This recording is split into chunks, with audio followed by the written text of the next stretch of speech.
Wala po ni isang aral ang itinuro ko sa kanila na nagmula sa akin. Ang lahat po ay pawang nasa Biblia lang.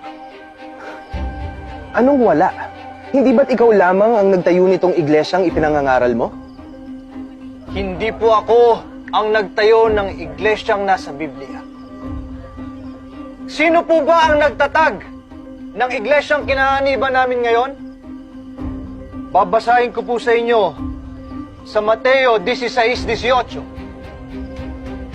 At sinabi ko naman sa iyo na ikaw ay Pedro, at sa ibabaw ng batong ito ay itatayo ko ang aking iglesia. At ang mga pintuan ng Hades ay hindi magsisipanaig laban sa kanya. Malinaw po mga kapatid na si Kristo ang nagtatag ng iglesia.